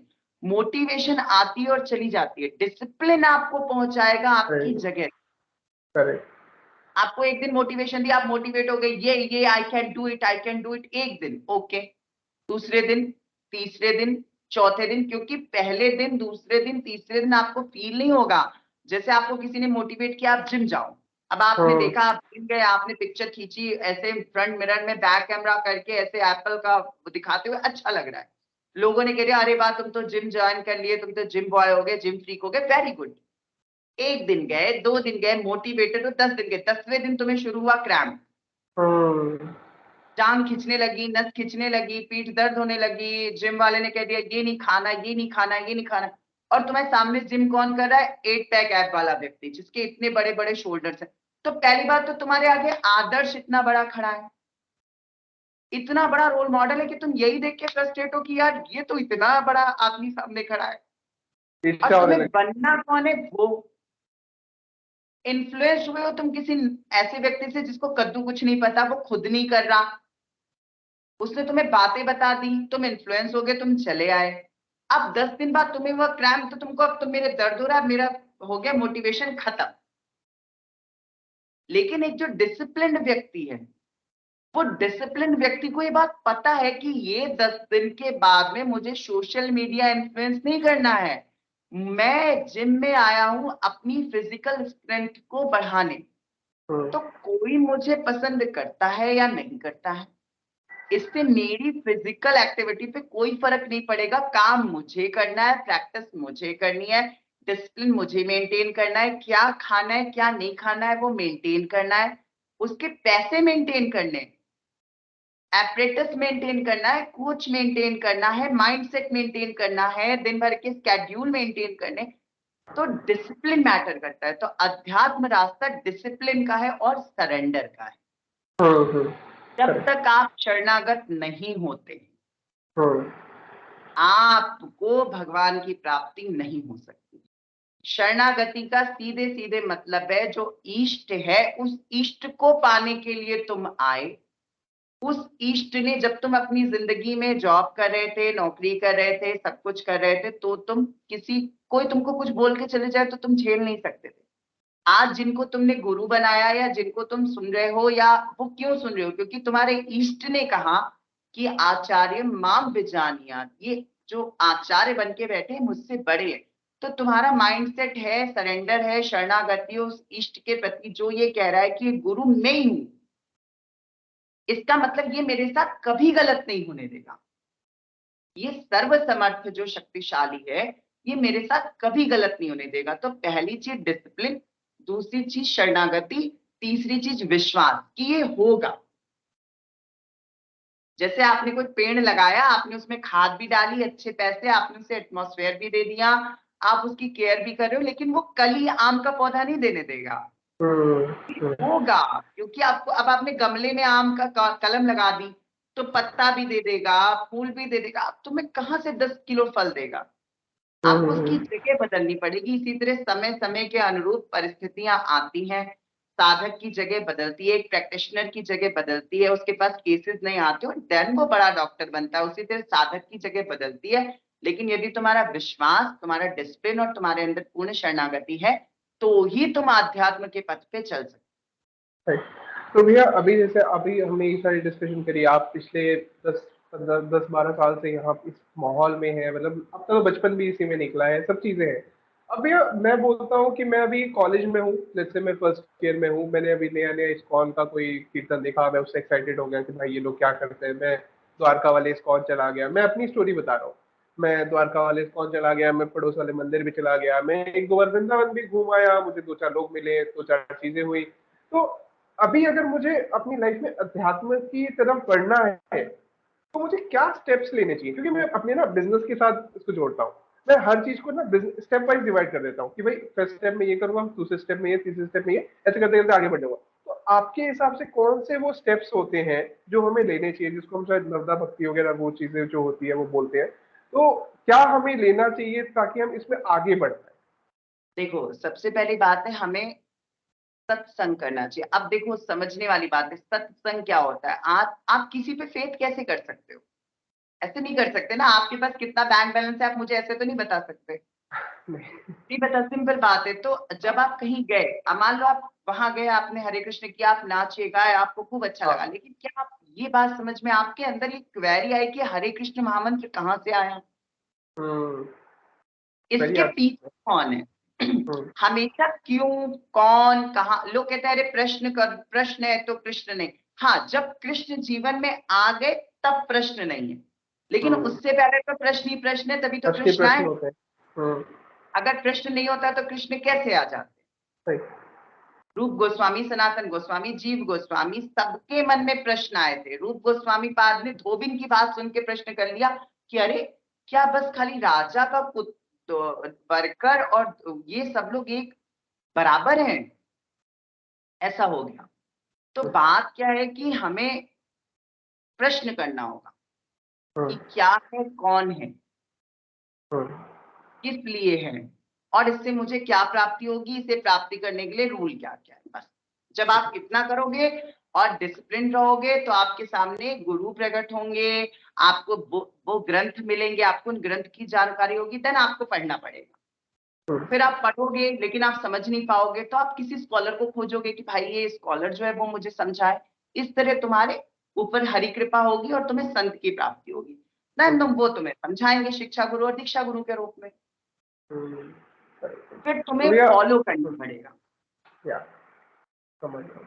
तो अभी भैया आपका डेली लाइफ का शेड्यूल क्या है? सुबह कितने बजे उठते हो आप? देखिए, वो डिपेंड करता है कि रात को कितने बजे चलो रात को कितने बजे सोते हो, क्योंकि वृंदावन की वक्त तो रात की है। जैसे कई बार क्या होता है कि कुछ बच्चे हैं, कुछ इंजीनियर्स हैं, या कुछ ऐसा है कि कुछ ऐसा है कि जो पास्ट लाइफ से जुड़े या प्रेजेंट में जुड़ रहे हैं या फ्यूचर के लिए तैयार हो रहे हैं, तो उनका कई बार फॉरेन का टाइम हमारा टाइम अलग हो जाता है। तो जैसे अभी आपसे बात कर रहे हैं, वैसे वो लोग 4-5 आ जाते हैं, कोई क्वेरी लेके आते हैं, हम आपस में बैठ के बात करते हैं, तो वो रात का एक वरना नॉर्मली डे में 12-1 बजे तक सो जाते हैं। सुबह डिपेंड करता है, अगर सेवा है तो जल्दी उठना है, अदरवाइज 5 बजे। अगर नींद आ गई देन ओके, वरना 3 बज जाता है कभी कभी सोते सोते। और फिर वो एक प्रोसेस होता है कि आप जगे हैं तो आपके पास कोई ऑप्शन ही नहीं है कि आप नाम ही करोगे। अगर आप अपना फोन फेंक देते हो तो, अगर फोन हाथ में है तो दिन भर क्वेरी आती रहती है, आप दिन भर आंसर ही देते रह जाओगे, तो आपका अपना भजन नहीं होगा। तो फोन को थोड़ा सा किनारे करके और नाम जप और सुबह टाइम से उठना। आप 5 AM, मतलब मैं अगर अपनी बात कहूँ तो 5 बजे, लेकिन अगर रात को देर से सोए हैं तो वो कभी कभी 6 भी हो जाता है। मोस्टली हमारा टाइमिंग ब्रह्म मुहूर्त में उठने का है। उठ के अपना सिंपल सा उठ गए, कभी मंगला दर्शन कराए, अदरवाइज घर में बैठे अपने माला के नियम में कुछ एक काउंटेड इतना करना है उतना किया। उसके बाद में गार्डन है, गार्डन में थोड़ा जाके गार्डनिंग की, फ्रेश हुए, थोड़ा सा बहुत 5-10 मिनट का योगा कर लिया। अभी नया नया ऐसा अंदर आता है कि करना चाहिए, कर लीजिए। हाँ, होना और चाहिए बिल्कुल। हाँ, उसके बाद में फिर ठाकुर जी को उठाना, मेरे पास सेवा है अपने ठाकुर जी की, तो सेवा करना, फिर उनका भोग आदि करना। बीच में फिर दोपहर के समय में इन सबसे निवृत्त होके थोड़ा ग्रंथ अध्ययन कर लेना। ग्रंथ अध्ययन करने के बाद शाम हो जाती है, शाम को दोपहर राजभोग बनाना, भगवान को देना। संध्या हो गई, कुछ बच्चे आ गए, घर में सत्संग हो गया, शाम का टाइम गए मंदिर से हो आए, और फिर रात्रि भोग, अपनी कुछ थोड़ी सी अपना अध्ययन, अपने PhD की थोड़ी सी पढ़ाई, और फिर बस शयन। तो भैया एक चीज बताओ, जैसे लाइक घर वालों का जो सबसे बड़ा एक टेंशन होता है कि बच्चा अगर ये स्पिरिचुअल, मैं आजकल देखता हूँ कि हमारे जितने वाले एज में, ये 20 से 25-30 वाले एज के, ये ज्यादा एक्टिव है रेदर देन 50 से 60 वालों के हिसाब से हमारे वृंदावन में। तो एक जो सबसे बड़ा क्वेरी होता है, हमारा बच्चा साधु ना बन जाए, हमारा बच्चा घर ना छोड़ दे, तो वो उस क्वेरी को कैसे, एक कोई बच्चा है अगर उसके अपनी माँ को अपने बाप को समझाना है तो वो कैसे समझाए? देखो, सबसे पहली बात है, आपको खुद ये सोचना पड़े। आजकल प्रॉब्लम क्या है कि एकदम आपसे कह रहे हैं कि 25-30 साल वाले ज्यादा हैं, क्यों है ये भी तो सोचना पड़ेगा। सच भी तो क्या ज्यादा होता सारे है। के सारे इतने, क्या सारे के सारे इतना डिसिप्लिन्ड हैं? नहीं। ये रील का विषय नहीं है, ये रियलिटी का विषय है, ये रील का विषय नहीं है। लोग क्या कर रहे हैं, इन्फ्लुएंस हो रहे हैं। जैसे स्कूल में पढ़ाई करी, हम्म। फिर वो किसी एक बड़ी सोसाइटी या किसी बड़े के अंडर में आ गए, और देन वहां पे नाचना गाना कूदना ब्ला ब्ला ब्ला करने लगे, और वो ये भूल गए कि वो यहाँ आए क्यों है। उनकी जिंदगी एंटरटेनमेंट में चली गई, उनके पास न पढ़ने के लिए है कुछ, न उनका आदर्श है कुछ। आप कुछ चीजें याद भी कर लेते हो तो उसका आपके प्रॉपर जीवन पे इफेक्ट अगर नहीं पड़ा तो क्या फायदा याद करने का। तो बच्चे इन्फ्लुएंस्ड हैं, क्यों? क्योंकि आज जमाना सोशल मीडिया का है। ठीक है। सबको पता है सोशल मीडिया कैसा बना। पहले मैं बार में था, मैं बहुत डिप्रेशन में था, अब मैं राधे राधे करने लगा, अब मैं खुश हूं, मेरी जिंदगी में गुलाब खिल गए। तो सबको पता है मुझे वीडियो बनानी है, इस वीडियो बनाने के लिए तुमको पर्टिकुलर जगह में जाना पड़ेगा। कुछ बच्चे होते हैं जो घर से थोड़े डिप्रेस होते हैं, डांट पड़ती है, पढ़ाई का प्रेशर, ये वो, और वो यहाँ सब कह रहे क्या रखा है जीवन में, सबने कहा सब छोड़ दो, तो उन्हें ये बातें अच्छी लगती है। हाँ। अब घर में लड़ाइयाँ क्यों होती हैं? क्योंकि भाई जब तुम्हारा फोन का टाइम है तुम फोन चला रहे हो, तुम्हारा खेलने का टाइम है तुम खेलने जा रहे हो, तुम्हारे दोस्तों के साथ तुम टाइम स्पेंड कर रहे हो, मॉल जा रहे हो, शॉपिंग जा रहे हो, कूद रहे हो, नाच रहे हो, सब ठीक है। लेकिन जब तुम्हारा पढ़ने या करियर का टाइम आए तो तुम माला लेके बैठ गए। हम्म। तो फिर जो एक तुम्हारी एस्केप पकड़ लेते हैं कि भाई ये माला मेरा एस्केप हो गया। कि भाई अब हम पढ़ेंगे नहीं, अरे आप अपने खेलने का टाइम दीजिए। हम्म। आपको सोना 11 बजे से लेके सुबह 10 बजे तक है, अरे आप 7 बजे उठ के माला कर लो। हम्म। तो आप घर में कंट्रोवर्सीज क्रिएट करते हो। हम्म। आपको आपको ये पता है कि अभी आप डिसीजन मेकिंग पावर नहीं है आप में, तो आपको हम्म। स्मूथली चलना पड़ेगा। आपने कहीं सुन लिया मुझे ऑनियन गार्लिक नहीं खाना है, और 10th में पढ़ रहे हो, 9th में पढ़ रहे हो, फर्स्ट ईयर में पढ़ रहे हो, आप घर पहुंचे, आपने कहा अब तो सब्जी में ऑनियन गार्लिक नहीं पड़ेगा। अब वो माँ जो तुम्हारी 40-30 की एज की है, वो सीधे आप उसकी ईगो पे उंगली नहीं उठा सकते। बहुत और सही पॉइंट बोला। आप इतने केपेबल नहीं हो, आपका खुद का कोई वजूद नहीं है, तो आपके हाथ में जो है वो करो। आप माला कितनी करो, 2 माला कर लेते हैं, 1 माला कर लेते हैं, लेकिन हम कथा बहुत सुनते हैं, मतलब फोन चलाते हैं। ठीक है। आप ग्रंथ कितना पढ़ता, ग्रंथ नहीं पढ़ा, लेकिन हम राधा कृष्ण देख लेते हैं, मतलब टीवी देख लेते हैं। हम्म, आप डिसिप्लिन्ड नहीं हो, आपने घर का माहौल खुद खराब किया हुआ है। आप अपने हम्म, करियर पे फोकस नहीं करो, आप वो चीजें करके आओ जो चीजें आपके मम्मा पापा ने आपको अवेलेबल कराई हैं। correct, आपको जो सोसाइटी ने दिया वो तो सोसाइटी को दो, आप सोसाइटी से ले रहे हो। आपको फेम चाहिए, नेम चाहिए, खाने को चाहिए, पहनने को चाहिए, उसके बाद आप आलसी की तरह बैठे हो, ऐसा नहीं होता। हम्म, understood, इसकी क्रिएट होती कॉन्फ्लिक्ट। अब सेकंड बात है कि हाँ, बहुत माँ ये परेशान होती हैं कि हम्म, हमारे बच्चे साधु बन जाएंगे, क्योंकि आपको हम्म, प्ले करना अच्छे से नहीं आ रहा है, हम्म, इसलिए वो डर है। आप अच्छे से प्ले करोगे तो कोई नहीं हो जाएगा। और आपको खुद को अच्छा, मदर को क्या दिक्कत है कि वो मोह में इतना फंसती है कि उन्हें खुद को पता है कि क्या मेरा पति साधु बना, क्या मेरा दादा साधु बना, मेरा ससुर साधु बना, कैसे बन जाएगा व्यक्ति साधु। साधु साधु बनना भागने का नाम नहीं है। साधु बनना, साधु हम्म, जैसे फौजी बनते हैं, आप भी फौजी बन सकते थे, आप फौजी क्यों नहीं बने। आपकी सूट नहीं हाइट करता हूँ। अच्छी है, आपकी पर्सनैलिटी अच्छी है, आप फौजी क्यों नहीं बने। माइंड सेट करेज नहीं था होता है, उतना भैया। आपका माइंड सेट भी होता है कि मुझे हाँ, गोली लगेगी। हाँ, गोली लगी, सीधी बात। और पहली बात है, आप फौजी बन नहीं सकते। चलो आप कह रहे मैं गोली लड़ लूंगा, कोई बौना व्यक्ति 4 फुट का कहे मैं गोली लड़ लूंगा, तो क्या उसके इमोशन से उसे फौजी बना हम्म, दिया जाएगा? नहीं बनाया जाता फौजी। उसके क्राइटेरिया हैं, गोली हम्म, लगने के भी क्राइटेरिया है, तो मैं गोली खाने के लिए भी 6 एलिजिबल फुट का होना होना पड़ेगा। होगा। ऐसा नहीं है कि कुछ भी गोली खानी है, इमोशनली कूल हो जाओ। हम्म, हम्म, तो हर चीज के क्राइटेरिया में साधु के क्राइटेरिया हैं। हम्म, साधु किसी भेष का नाम नहीं है। साधु आप भी वहां बैठ के पैंट शर्ट में साधु हैं, और मैं हम्म, यहाँ ये सब पहन के भी प्रपंच कर सकता हूँ, प्रोपेगेंडा कर सकता हूँ, सेल्फ हैप्पीनेस, सेल्फ एस्टैब्लिशमेंट कर सकता हूँ, जिसका कई बार आरोप लगता भी है। हम्म, अब आरोप तो सभी पे लगे, अब आरोप सिद्ध करने के चक्कर में ऐसा तो नहीं कि अपनी लाइफ र्यून कर देगा कोई। तो ये बहुत, अब सोचो, आप ये सोचो कि जो लड़ने आया है, एक व्यक्ति है जो इंडिया के बॉर्डर पे, एक व्यक्ति है जो पाकिस्तान के बॉर्डर पे, कौन गलत है? दोनों अपनी अपनी रक्षा कर रहे हैं। वो अपने देश की रक्षा कर रहा है इसलिए गोली मार रहा है, ये अपने देश की रक्षा कर रहा है इसलिए गोली मार रहा है। सिंपल बात है। सामने वाला अगर कोई कुतर्क कर रहा है तो वो अपनी रक्षा कर रहा है। अब हम उसको ये नहीं कह सकते कि तुम अपनी बंदूक रखो, नहीं। आपको सिखाया गया, आपके पास अध्यात्म है, आप स्टेबल हो, इतना करने के लिए तुम्हारी ट्रेनिंग ऐसी होनी चाहिए ना। हम्म, तो साधु बनना आसान नहीं, लेकिन चूंकि हमारे यहाँ पे एक माइंड सेट है, माएं डरती है कि हमारा वंश कैसे चलेगा। और ये इतना ज्यादा क्योंकि उन्होंने नहीं किया है, तो उन्हें विश्वास नहीं होता कि कोई माला पकड़ के भी खुश कैसे हो, या correct। फिर उसके पीछे कोई ऐसा बैकग्राउंड होता है जिन्हें वो दोबारा नहीं जीना चाहते, इसलिए वो ऐश्वर्य चाहते हैं। आप उन्हें पैसा दीजिए, उन्हें कद्दू फर्क नहीं पड़ेगा कि आप माला कर रहे हो कि मंदिर जा रहे हो, बड़े बड़े जाते ही हैं। और जब बड़े बड़े लोग बड़ा बड़ा पैसा कमा के मंदिर जाते हैं तो लोग बोलते हैं देखो। अरे आप समझो, मैं आपको बताऊं, फोर्ड कंपनी के मालिक का छोटा भाई है, जिनका और हम्म, जिनका इनिशिएटिव, जो इनिशिएशन का नाम है वो अम्बरीश दास है। उन्होंने अपनी आधी जायदाद दे दी अपनी सोसाइटी को। अब हर जगह गूगल पे आ रहा है ना कि आधी हम्म, जायदाद दे दी, आधी जायदाद भी। आप 11,000 रुपए हर महीने दे दोगे, देखो आपका ही बजट हिल जाएगा। कारण क्या है कि आपके पास उतनी प्रॉपर्टी है ही नहीं। बनाओ ना आप इतनी किसी पे प्रॉपर्टी। आप किसी पे डिपेंडेंट हो रहे हो, तो जिस पे डिपेंडेंसी है उसकी तो बात सुननी पड़ेगी।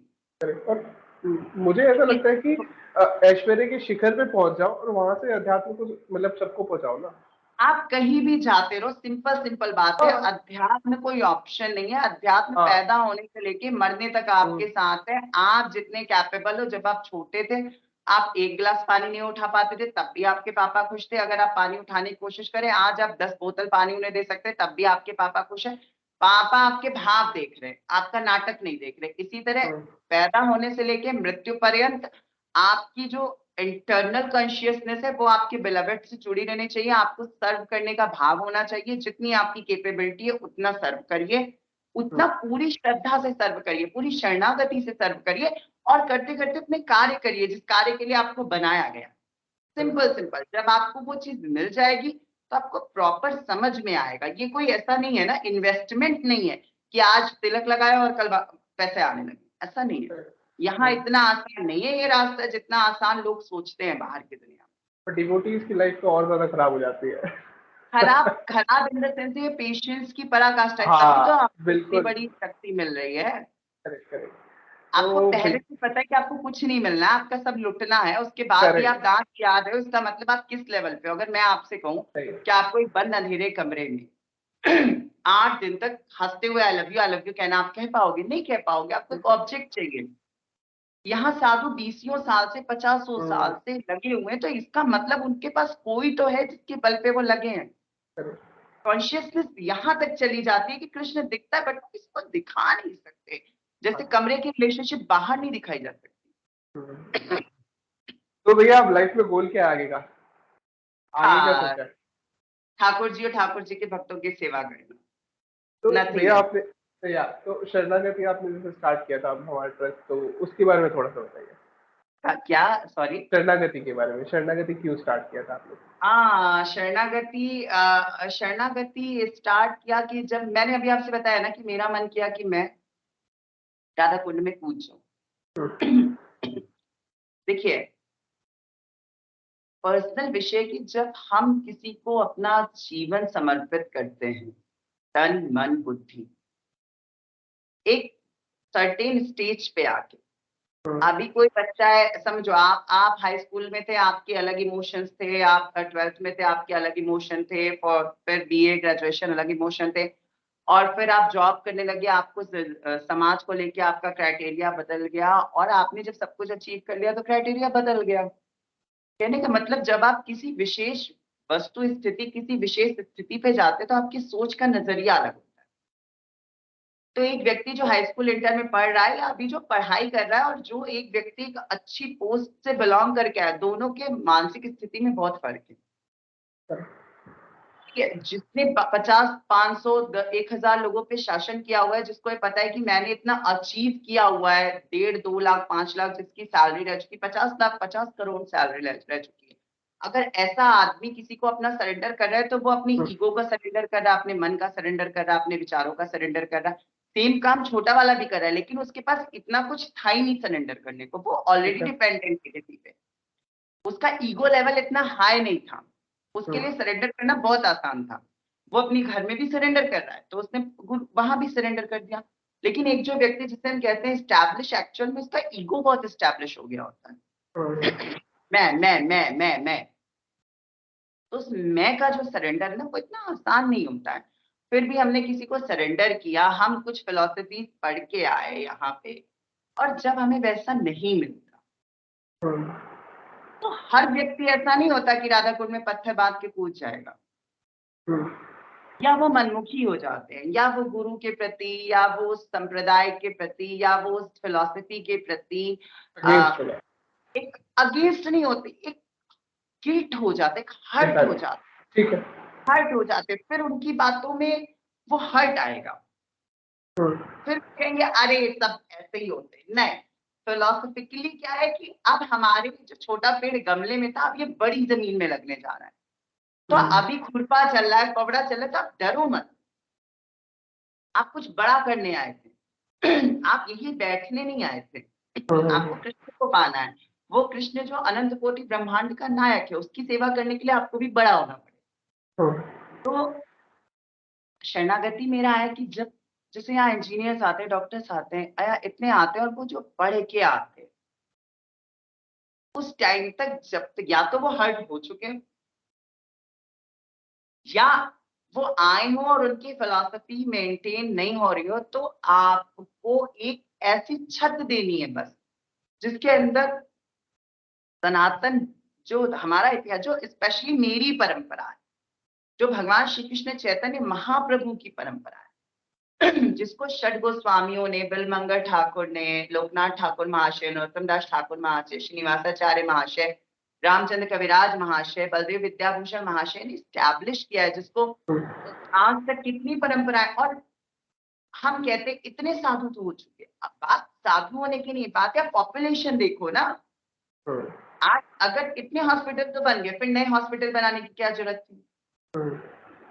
क्योंकि पेशेंट्स बढ़ते जा रहे हैं, पॉपुलेशन बढ़ती जा रही है। पहले लोग कम थे, साधु कम थे, आज लोग ज्यादा हैं, साधु ज्यादा है। इसी तरह शरणागति का सीधे सीधे मकसद ये है, आपको जो हमारे गौड़ीय संप्रदाय की मुख्य निधि है उसको एक आपके प्रोसेस, आपके थॉट प्रोसेस से समझो। बस आप मेरे से मत समझो कि तुमको ये छोड़ के समझना पड़ेगा, नहीं, तुम जैसे हो वैसे समझो। तुमको जितना समझ में आए उतना समझो, उतना समझ के कोई क्वेरी हो तुम पूछो, समझ में नहीं आ रहा है तुम ये लाइफ स्टाइल जियो, आके जियो। ऐसा नहीं करेंगे कि तुम्हें एसी दे दिया, नहीं, अगर हम व्रत है तो तुम्हें भी व्रत है। लेकिन तुमसे जबरदस्ती तुम्हारा पैसा है, तुम खा लो, मंदिर में नहीं, इस स्थान विशेष पे नहीं बनेगा। इस स्थान विशेष पे इन्हीं ग्रंथ की बातें होंगी, इन स्थान विशेष पे यही सूत्र पढ़े जाएंगे। बाकी तुम कैसे भी हो तुम्हारा स्वीकार है। अगर कोई गुरु है तो उसे जज करने का अधिकार नहीं। अगर वो पूज रहा है और वो खुद को कृष्ण समझता है तो उसे पता होना चाहिए कि सब कुछ मुझसे निकला है, मेरे द्वारा हो रहा है और मुझ में समा जाएगा।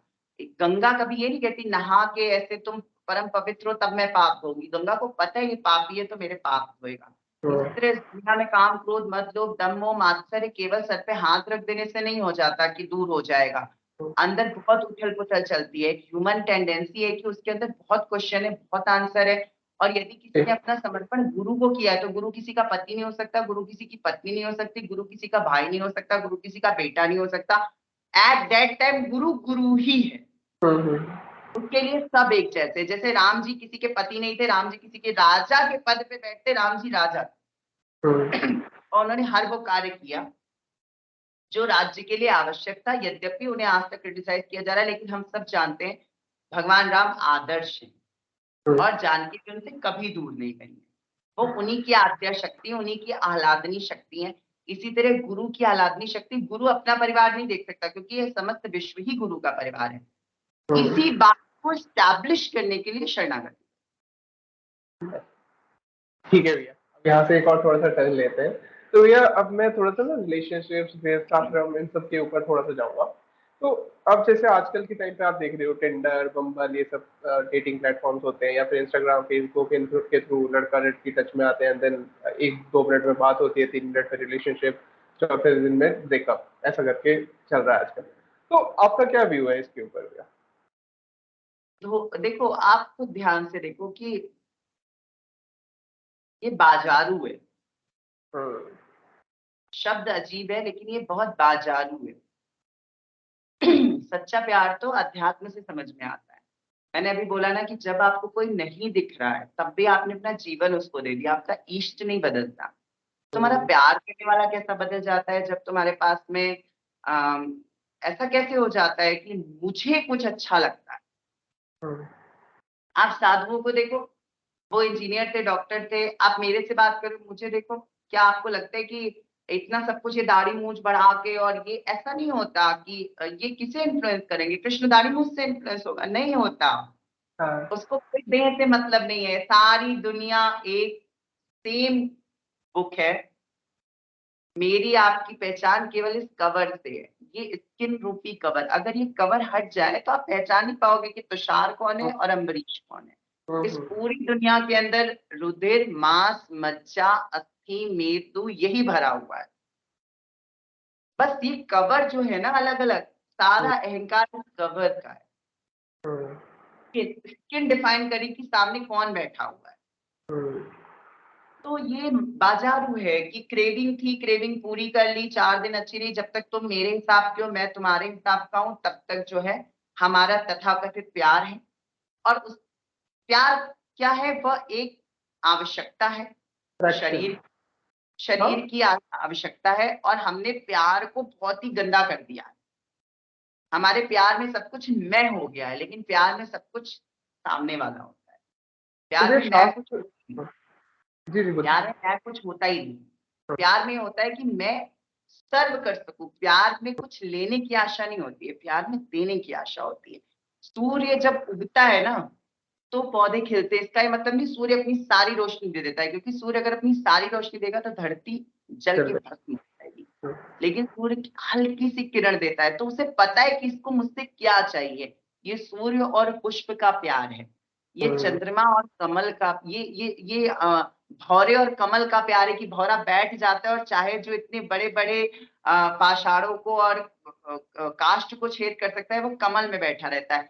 बहुत ज्यादा काव्यात्मक बात है, लेकिन बात ये सत्य है, प्यार में आप उसे अपेक्षा नहीं कर सकते, आप उसे सर्व करते हैं, चाहे वो हो, चाहे वो नहीं, चाहे वो दिख रहा हो, चाहे वो नहीं दिख रहा हो। इसीलिए प्यार सहज नहीं होता, आज के टाइम में किसी से भी हो जाता है। जो भी हमसे मिला, हमारे लिए अच्छा बोला, वो प्यार हो गया, और तो कल नहीं वो बोला खराब नहीं हो हुआ। गया, प्यार नहीं हुआ, वही दोषी था। लोग हमसे पूछते, अच्छा सारी गलती मेरी थी क्या, उसकी कोई गलती नहीं थी? अरे भाई ठीक है, कल तक उसने मुझे प्यार किया, कल तक उसने मेरे साथ इतना अच्छा किया, आज अगर वो मेरे साथ गड़बड़ कर ही रहा है तो ठीक है, उसका इतना रोल था, वो प्ले करके चला गया। अगर तुमने सच्चा प्यार किया तो तुम उसकी निंदा तो नहीं कर सकते, उसके साथ नहीं रह सकते, लेकिन उसके लिए गलत तो नहीं कह सकते, और दूसरा ऑप्शन तो नहीं खोज सकते कि चलो प्लेट है, प्लेट में रोटी बदलती जा रही है, अभी चाट टिक्की खा ली, फिर समोसा खा लिया, फिर चाइनीज खा ली, फिर मैं ये, तो प्यार नहीं है, फिजिकल लस्ट पूरी की जा रही है, ग्रीड पूरी की जा रही है। प्यार बहुत अलग है, प्यार को समझने के लिए आपका इंटरनली इमोशनली सरेंडर आवश्यक है। तो तो भैया प्यार तो अब बस जैसे कि किसी से हो सकता है। हम लोग भी गृहस्थ की तरफ आगे बढ़ रहे हैं, तो आपके हिसाब से गृहस्थ आश्रम कैसे जीना चाहिए किसी को? गृहस्थ को, गृहस्थ का सीधे सीधे मतलब है ग्रह में स्थित रह के भजन करना। भजन का अर्थ ये नहीं कि दिन भर माला लेके बैठ जाओ, भजन का सीधे सीधे मतलब है सेवा करना। तो आप गृहस्थ में रहिए, अपने जो आपकी भार्या आएंगी उनके साथ आप अपनी वंशवृद्धि करिए, आप अपने माता पिता की सेवा करिए, लेकिन इन सबके साथ आपको ये पता होना चाहिए कि आपकी जिंदगी में जो प्रायोरिटी है वो भगवान कृष्ण है। वही भगवान कृष्ण आपके शिक्षा दीक्षा गुरु के रूप में आके विराजमान हुए हैं।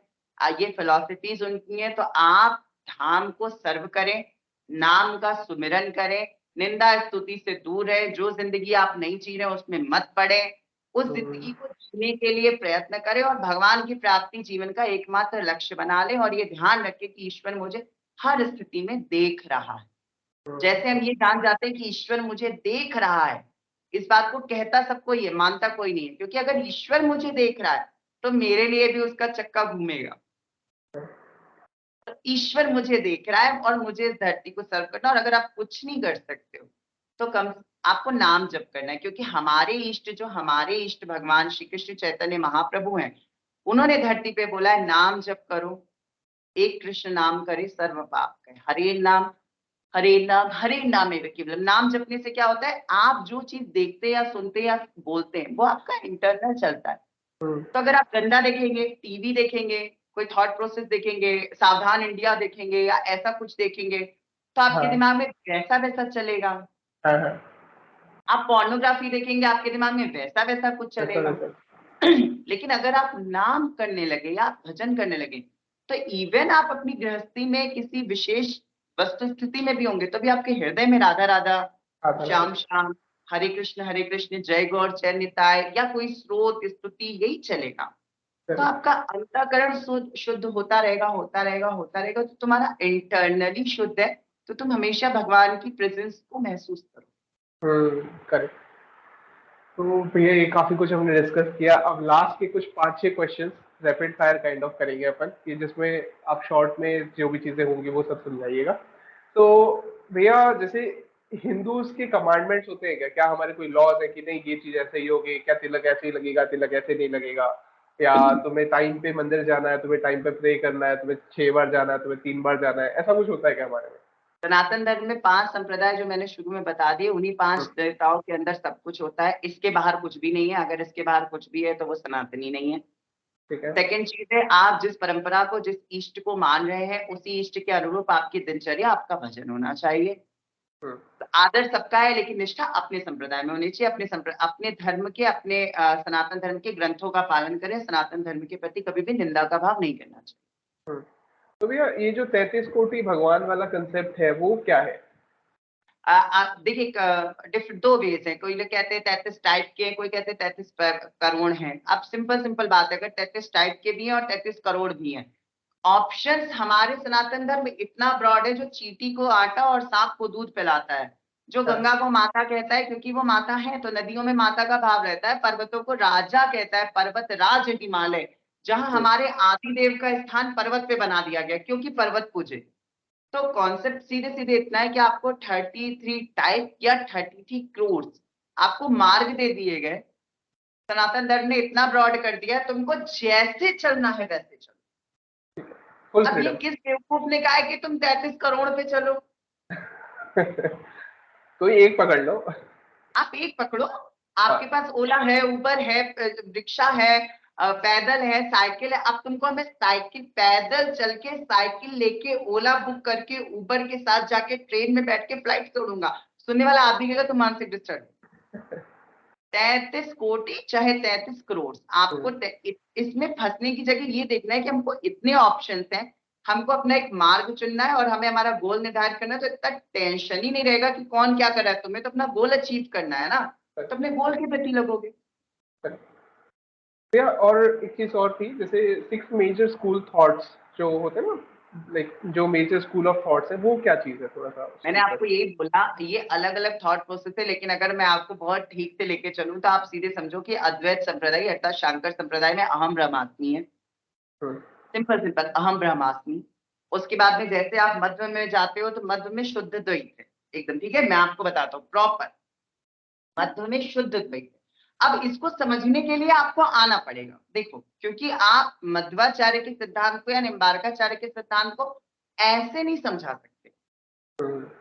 जैसे आपने मुझसे पूछा पीएचडी क्या है, तो वो तो बता दूंगा, लेकिन पीएचडी का कोर्स क्या है उसके लिए आपको टाइम देना पड़ेगा। तो मध्व का है शुद्ध द्वैत, जिसके अंतर्गत महाप्रभु आए और महाप्रभु ने कहा अचिंत्य भेदाभेद, ठीक है, अचिंत्य भेदाभेद। फिर विष्णु स्वामी संप्रदाय या रुद्र संप्रदाय, जिसका हमारा है शुद्धाद्वैत। मैं इसीलिए प्रॉपर तरीके से ग्रंथ लेके बैठा। लोग ये सोचते हैं कि अरे ग्रंथ लेके बैठने से हमारी एलिजिबिलिटी शो नहीं होगी। नहीं भाई, वो ग्रंथ भगवान का ही स्वरूप है, भगवान ग्रंथ के रूप में आएंगे, तो आपको ग्रंथ को लेके बैठना पड़ेगा। अगर आप अपनी मनमुखी बातें कर रहे हो तो ग्रंथ शास्त्र मना करते हैं। तो मध्व संप्रदाय शुद्ध द्वैत, भगवान श्री कृष्ण चैतन्य महाप्रभु अचिंत्य भेदाभेद, श्री संप्रदाय विशिष्टाद्वैत, रुद्र संप्रदाय या विष्णु स्वामी संप्रदाय शुद्धाद्वैत, और निम्बार्क संप्रदाय द्वैताद्वैत। उसमें श्री राधा कृष्ण की उपासना के लिए श्री निम्बार्क संप्रदाय और गौड़ीय संप्रदाय, श्री सीताराम जी की उपासना के लिए श्री संप्रदाय में रामानंद संप्रदाय। बाकी सभी जो है वो मूल रूपता विष्णु कृष्ण और राम की उपासना, अलग अलग फिलॉसफी से। कहीं पे भगवान माना गया, कहीं पे बच्चा माना गया, कहीं पे पति माना गया, कहीं पे सखा। और बताइए भैया, और कोई थॉट आपके मन में आ रहा हो जो आप शेयर करना चाहते हो? अब मुझे एक बात बहुत शेयर करने का मन है, ये बहुत विचित्र बात है लेकिन शेयर करने का मन है। आजकल हम किसी को भी सुन रहे हैं, हालांकि उन लोग के 400 के फॉलोअर्स है, लेकिन मैं आपके माध्यम से सभी को समझाना चाहता हूँ, आप एक बात ध्यान रखिए, आप जिनकी वीडियो केवल ये बात सुन के लाइक कर दे रहे हैं कि वो पर्टिकुलर सोसाइटी के किसी का इंटरव्यू ले रहे हैं। आजकल बहुत सारे आर्य समाजी जो राधा कृष्ण को गाली देते हैं, जो मतलब हमारी पूरी परंपरा को गाली देते हैं, जयदेव गोस्वामी को गाली देते हैं, गीत गोविंद को गाली देते हैं, श्रीमती राधा रानी के लिए अभद्र शब्दों का प्रयोग करते हैं, गोपियों के लिए अभद्र शब्दों का प्रयोग करते हैं, लेकिन उन्होंने कह दिया कि हम वैदिक ज्ञान देते हैं। तो ऐसा कोई वैदिक ज्ञान नहीं होता है, उन्होंने कालनेमी का स्वरूप धारण कर रखा है। आप सभी उनसे बचे, प्लीज उनकी वीडियो मत शेयर करें, किसी से भी ऐसी बातें मत सुने। कृष्ण परात्पर पर ब्रह्म है ऐसा कहने वाले श्रीमती राधा रानी और गोपियों आदि की निंदा करते हैं, 4 संप्रदायों की निंदा करते हैं, आचार्यों की निंदा करते हैं, लेकिन हम श्री कृष्ण का नाम सुनकर उनको लाइक कर देते हैं। ये एकदम वैसी बात है जैसे कालनेमी हनुमान जी के सामने साधु का रूप धारण करके बैठा था। तो उनको सुने जिनके मूल में कृष्ण की पूरी फिलॉसफी, वरना मत सुनो। ठीक है भैया, तो ये है एंड ऑफ द पॉडकास्ट। आपको कैसा लगा? मुझे बहुत अच्छा लगा। सबसे बड़ी बात है कि यहाँ पे किसी भी तरह का फेक बातचीत नहीं हुई, कोई कॉन्सेप्ट नहीं था हमारे आपके बीच में, और इससे शायद ऐसा कुछ हो कि लोगों को ये समझ में आए कि कथा या सत्संग का मतलब ये नहीं होता कि आप पैसे लेके किसी कॉन्सेप्ट पे बक बक बोल के चले आइए। आध्यात्म और कथा, आध्यात्म में बहुत अंतर है। आध्यात्म मतलब एक मार्ग जिसमें आपके अंदर बहुत सारी क्वेरीज होती हैं जो आपकी मेटेरियलिस्टिक लाइफ से जुड़ी होती हैं, और आध्यात्मिक व्यक्ति का मतलब ये नहीं कि आप उसे कुछ पूछ ही नहीं सकते या उसको कोई नॉलेज ही नहीं है। वो इसी संसार से निकला हुआ है, आपकी सारी बातों को जानता है, इन्हीं बातों से जूझता हुआ, इन्हीं बातों पे विजय प्राप्त करता हुआ वह अध्यात्म के इस पद पे गया और बढ़ा। तो आप सभी का अध्यात्म में स्वागत है। आप अपने घर में भी रह के आध्यात्मिक हो सकते हैं, बहुत बड़े लेवल पे जा सकते हैं। श्री भक्ति वेदांत नारायण गोस्वामी महाराज, श्री भक्ति वेदांत स्वामी प्रभुपाद, श्री भक्ति सिद्धांत सरस्वती गोस्वामी प्रभुपाद, भक्ति विनोद ठाकुर, श्री निवासाचार्य जी, और अगर उससे ऊपर षट गोस्वामी, ये सब इन्हीं गृहस्थियों में से हो गया है। भगवान श्री कृष्ण चैतन्य महाप्रभु, भगवान श्री नित्यानंद महाप्रभु, भगवान श्री अद्वैत महाप्रभु, ये जितने हमारे आचार्य श्री वास जी, तो गदाधर भट्ट जी, ये सारे इन्हीं गृहस्थियों में ही पैदा हुए, कोई पेट से ऐसे प्रकट नहीं हुआ। और उन्होंने आके अध्यात्म में इतना बड़ा मार्गदर्शन किया है। तो आप जहां भी हैं, पहली बात, इन्फ्लुएंस नहीं होइए, मोटिवेशन इज ओके, लेकिन आपको डिसिप्लिन्ड होना पड़ेगा। विश्वास रखिए, आर्ष ग्रंथों का, अपने संतों की इज्जत कीजिए, सनातन धर्म की, उस किसी को क्रिटिसाइज मत कीजिए। क्रिटिक्स आपके मन में टॉक्सिक उत्पन्न करते हैं। तो आजकल सोशल मीडिया एक दूसरे को क्रिटिसाइज करने के लिए बन गया है, ऐसा नहीं होता है। आप जिस लेवल पे हैं और जिस दूसरे की जिंदगी नहीं जी रहे हैं, आपको नहीं पता है कि वो क्या लाइफ जी रहा है, आप उसे क्रिटिसाइज नहीं कर सकते, क्योंकि अगर कल को आप उसके सामने उस लेवल पे आएंगे तो आपको बचाने वाला कोई नहीं होगा, क्योंकि जो आपको बचाने वाला था उसको आपने क्रिटिसाइज कर दिया, और जो आज जिसके साथ है वो आपको कल लात मारने वाला है, क्योंकि सेम परिस्थिति से सब लोग गुजरे हुए। तो किसी को क्रिटिसाइज मत कीजिए, ऐसा मत कीजिए कि हॉस्पिटल्स के दरवाजे ही बंद हो जाए, डॉक्टरों को क्रिटिसाइज करते करते आप अपना रोग लेके अपने घर में बैठे रहे। और ग्रंथ पढ़िए, हरे कृष्ण महामंत्र करिए, सभी के प्रति संभाव रखिए, और सबसे बड़ी बात है, ये जो समाज है ये भगवान का स्वरूप है। अपने समाज की सेवा करिए, अपने समाज के लिए अच्छा एक पॉजिटिव हैप्पीनेस का माहौल स्प्रेड करिए, और भगवान के शरणागत रहिए। शरणागत की सबसे बड़ी खासियत है कि उससे कहीं भय नहीं होता, वो अकुतो भय होकर घूमता है। और गौशाला जाइए, और गौशाला जाइए, और गौशाला जाके हाथ जोड़ के, एक और विनती है, इन्होंने मुझे कह दिया, गौशाला जाके केवल एक दिन के लिए नहीं जाइए, गौशाला में एक गैया की सेवा करिए। मुझे इनका, तुषार जी का भी 7 डेज का इन्होंने जो लिया था, मुझे बहुत अच्छा लगा।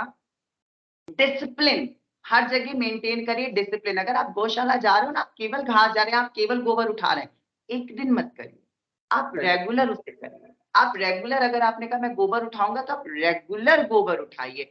आप उस गैया से आपका एक इमोशनल कनेक्शन स्थापित हो जाएगा। वो गाय आपको देख के जो वात्सल्य की दृष्टि करेगी, बहुत ज्यादा, ये बड़ी बात नहीं कि आप संसार में दोस्त खोजना बंद कर देंगे। आपको गाय, आपको पेड़ पौधे अच्छे लगने लगेंगे। आप गार्डनिंग को शौक नहीं होता, आप जो ह्यूमंस में नहीं होता वो ट्रीज में होता है। पेड़ इतने ज्यादा इमोशनल होते हैं, गाय इतनी ज्यादा इमोशनल होती है कि वो आपको देख के जो प्यार देती है, आप शायद उसी प्यार के लिए भटक रहे हैं, शराब पी रहे, पब में जा रहे हैं। तो आप अपना रिश्ता गाय से, पेड़ों से बनाइए। और प्लीज पेड़ भी लेके आइए तो केवल नर्सरी से उठा मत लाइए, अगर उनकी केयर कर सकते हैं तो ही लेके आइए, वरना मत लेके आइए। गैया की सेवा रोज करिए। कॉन्टिन्यूटी बहुत जरूरी है, डिसिप्लिन बहुत जरूरी है, इमोशनल कनेक्शन बहुत जरूरी है।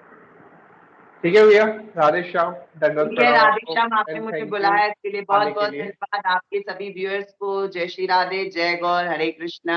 आप सभी नाम जप करते रहिए और अपनी जिंदगी में डिसिप्लिन मेंटेन करिए और भगवान की शरणागत रहिए। राधे राधे। राधे राधे भैया।